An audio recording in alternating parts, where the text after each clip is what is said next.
ลูกทนเอาหน่อยทนเอาหน่อย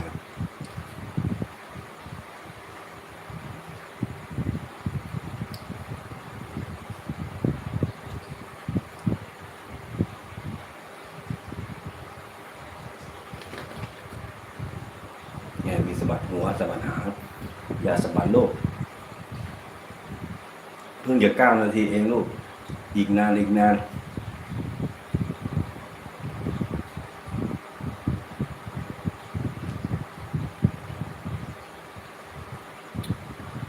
นอนนิ่งๆนอนนิ่งๆอย่าขยับ